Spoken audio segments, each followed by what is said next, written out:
Okay, let me share with you how can you find ideas for different craft sessions. One of a few favorite websites that I usually go is definitely Pinterest is one of my favorite places to go to get ideas, and I often would type in DIY earrings or statement earrings, and I would look at all different designs, and then sometimes I kind of improvise a little bit, change the design a little bit so that it's easier to do in a large group or in a large setting. Sometimes because you have groups and people may have different skills, so that's one place that I would go. And also another place that I usually go is YouTube channel. That's a great way to look up new design and ideas, and many tutorials there already.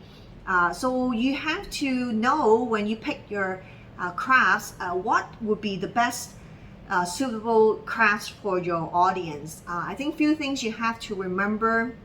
I would say the 5 things you need to know: who, what, when, where, why, and then of course the how. So who, first of all, you have to know who's your audience. Okay, so if your audience are, if you teaching craft in the senior homes, so you have to be aware of, not teaching craft that is too complicated, that especially with mobility maybe an issue. So you have to think through what are your audience. Or if your audience would be a bunch of would be women, then you might want to teach something that they enjoy, like making earrings. Or if your audience are youth, then you might want to think of something that is suitable to your audience. So who are your audiences? You have to ask that question to yourself. Who are your audiences?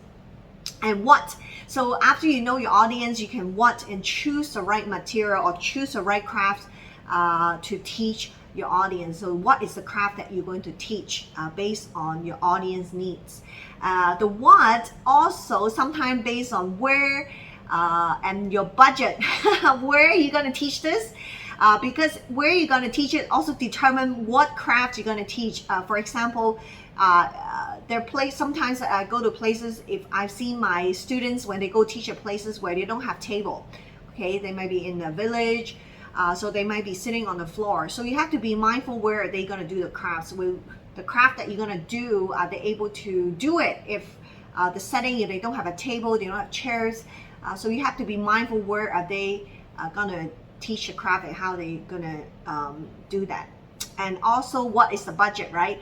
How much do you have? And it really determines on the crafts that you choose. You cannot choose something so expensive if you have only a very limited budget.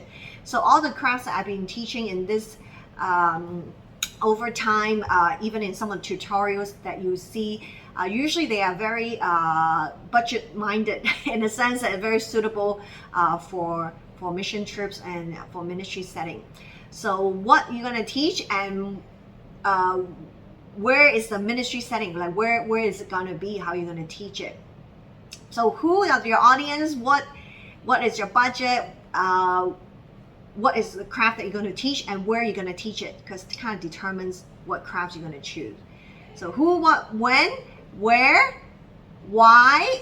Why, of course, for sure, we're teaching craft not just to teach craft. I hope you remember when we teach crafts, this is just one creative ways for us to share the gospel. I understand not everybody interested in crafts, but I strongly believe that God has given us different interests, and maybe craft is not your thing, maybe baking, cooking, or other things, sewing. You can also use whatever God has given you to share the gospel that way. So it could be cooking class for you, it could be baking class for you. You get a women together at your kitchen, so you teach them how to bake cookie or whatever you're trying to teach them, and then you kind of share your testimony in between while you're waiting for the cookies to finish, or I don't know, whatever you're trying to teach. But why are we doing this? Is because we want to be connected to other women, to fulfill what God called each one of us to do, is the Great Commission. So how are we going to do this? So I'm going to demonstrate a couple of things that you can do. And sometimes also you have to consider about the timing that you have. Sometimes people might, you might be invited to a setting where you only have 1 hour, so you have to make sure you'll be able to do everything within 1 hour. So the craft that you choose, Make sure it's easy. And so far, if you see all my tutorials, I have chosen all the easy crafts and beautiful, so that it's not too hard to do it in a ministry setting, especially when sometimes the time frame is quite tight. Yeah, so I hope this is helpful to you, how you can also learn to get ideas and the who, what, when, where, why, how to prepare for yourself for the craft sessions. And of course, I must say, your heart conditions is also something that you need to pray for. Ask God to give you a desire, wanting to do this. There are times that you might feel tired and weary, you don't want to do this, but I just tell you, every time I teach a craft session, even though I've been teaching it for years, sometimes I teach the same craft again and again and again. Sometimes I feel like dragging myself to do this as well. But every time after I finish teaching, I just see the joy in the women, and I see the smiles and the achievements that they feel so proud of when they look at what they made, and that really makes it very worthwhile. And let me also encourage you to pray for yourself, have a heart and desire wanting to reach out, because that's an often prayer for myself as well. Before I do any outreach, that God, you would protect our craft sessions. It is a spiritual battle, so without prayers we cannot do this. And pray for yourself and pray for those who come. And I would love to hear your story. If you could share with me also, drop me an email at Sister Ministry Toolbox. I would love to hear your email and how I can also encourage you and answer any questions that you might have.